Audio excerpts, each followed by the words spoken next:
જય શ્રી રામ, હર હર મહાદેવ. જે લોકો ગ્રાન્ટ ખાય છે,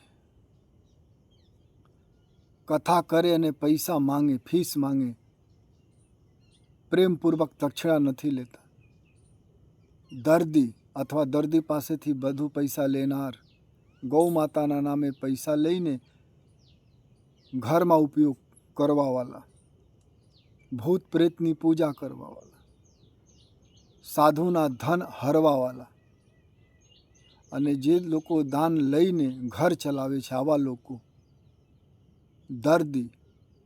દર્દી પાસેથી બધું પૈસા લેનાર, ક્રોધી મનુષ્ય, બાત બાત પર ક્રોધ કરવાવાળા, ઘરમાં કોઈ મહેમાન આવે અને પૂછે બેન દીકરીના બારેમાં, આવા લોકો જીવતા મરેલા છે અને અંદરથી ભયભીત હોય છે.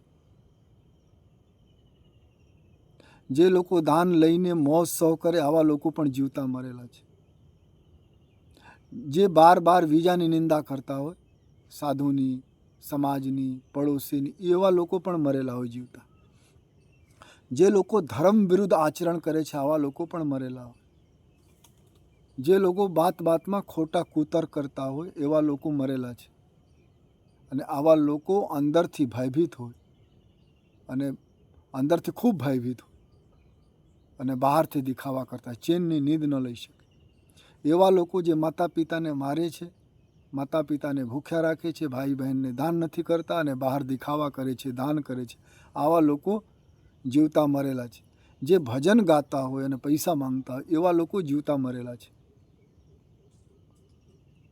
જે સાધુ સંતો મનમાના આચરણ કરતા હોય, બૈરાગ છોડીને બિલાસી જીવન જીવતા હોય, આવા લોકો પણ મરેલા છે. સોનાની સિંહાસન હોય, આવા લોકો પણ મરેલા હોય છે. જે લોકો દયા નથી, શરીરમાં દયા નથી, એવા લોકો જીવતા મરેલા છે, અંદરથી ભયભીત હોય. જે લોકો અકારણ કોઈને લૂંટી લેવાનું, ઠગી લેવાનું, હડપી લેવાનું, કોઈ ભિક્ષુક હોય લઈ લેવાનું,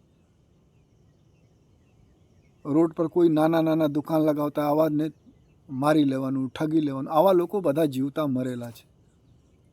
અને આવા લોકો અંદરથી ભયભીત હોય અને આવા લોકો કદાચ પૈસા મૂકી બી જાવે આવતા સમય માટે, તો એ પ્રજા ઉપયોગ ન કરી શકે.